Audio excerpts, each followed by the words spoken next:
This is my third and final installment on the Walther PPK S-22 long rifle. If you've seen my other two videos, you know some of the background here, but to briefly recap, at this particular pistol has been to the shop 5 times in 4 months. The first time was because when I first bought it, I field stripped it according to the instructions in the manual, put it back together, and the slide was jammed. It would not move more than a 1/4 inch back. We will come back to that here in a minute. The second time, when they sent it back, I went to adjust the sights because we wanted it to shoot rather accurately, and the rear sight broke. I believe I have some pictures here of the rear sight, what it looks like.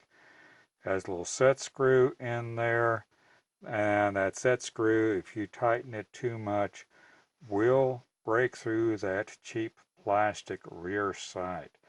So we had to send it, and they put, for some reason, they put a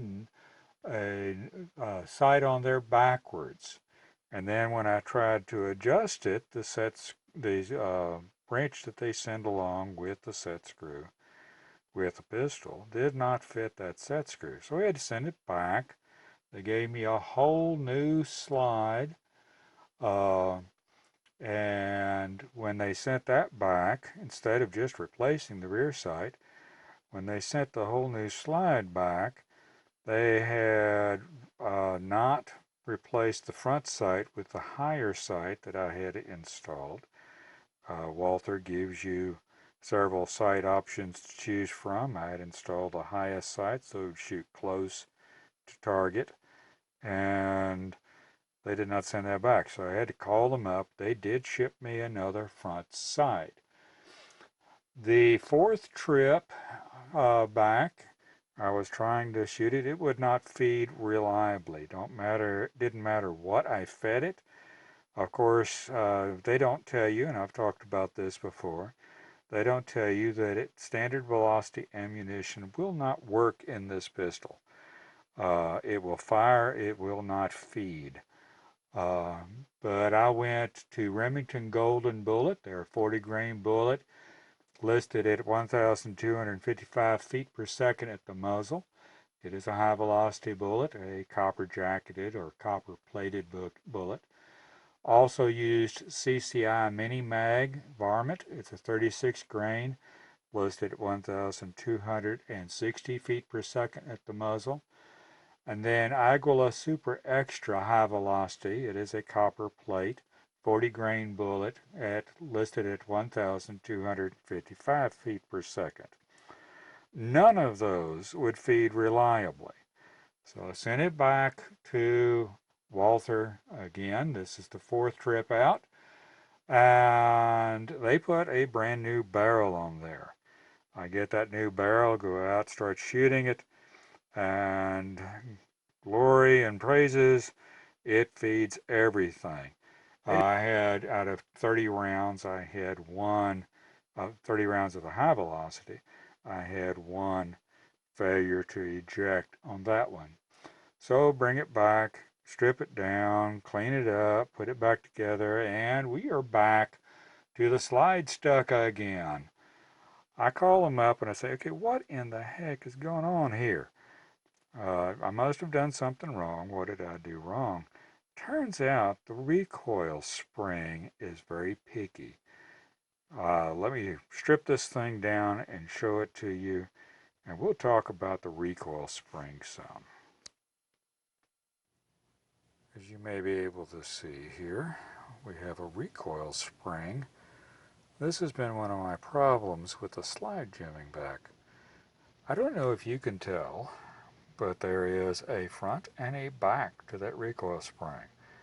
It is slightly larger at the front, up there toward the muzzle, and slightly narrower at the back.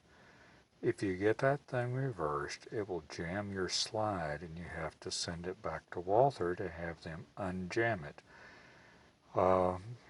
They don't tell you about this in the manual, and you can look at the manual here and see that it just talks about disassembling and reassembling the thing. It doesn't tell you anything about watching out for which way that spring goes.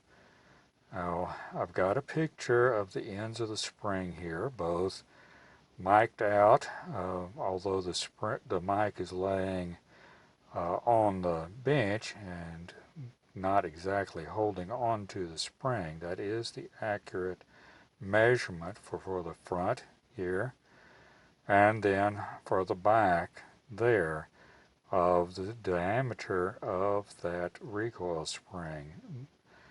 I will give a close look through a magnifier here. You can see that the front of the recoil spring actually just laps and has a slight gap. The back of the recoil spring is put together barely and slightly shaped so that the spring holds together.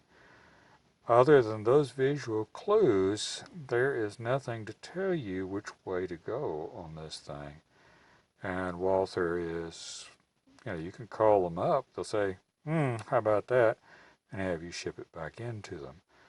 They don't tell you unless you ask clearly and probe a little bit in your questioning. They do not offer any explanation for what's going on here, which is what happened the first time I sent this thing to Walther. But the last time I sent it to Walther, when I called him up, I said, okay, what is going on here? What did I do wrong?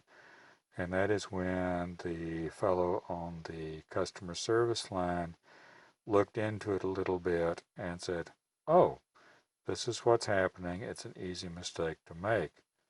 Great. Let somebody know so they don't have problems with your gun. They don't do that. Any on the recoil spring, on putting the silly thing back together. I took it out, got the recoil spring in correctly, and took it out and ran some targets through it. Here's we should have the Remington target showing up here. I had no fail to feed or fail to extract with the Remington this time around. Then I went to the Aguila Super Extra. It doesn't feed quite as reliably, but I'm not terribly surprised at that. Aguila's, it's a good, but it's an inexpensive little brand. But even the high velocity, I had a couple of failures to eject. Then I went to the CCI Mini Mag varmint, 36 grain, and fired 5 rounds through that. You can see it makes a pretty nice little pattern there. These are all at 25 feet from a bench rest. And yet I had a failure to feed and I had a failure to eject, resulting in a jam where the old casing actually got stuck in the slide with the round it was trying to feed. Really, I don't know about Walther. This thing has just been so much trouble. Result of 4 months of testing and trial and trying to make this thing work, it still is just not anything but a occasional firing pistol.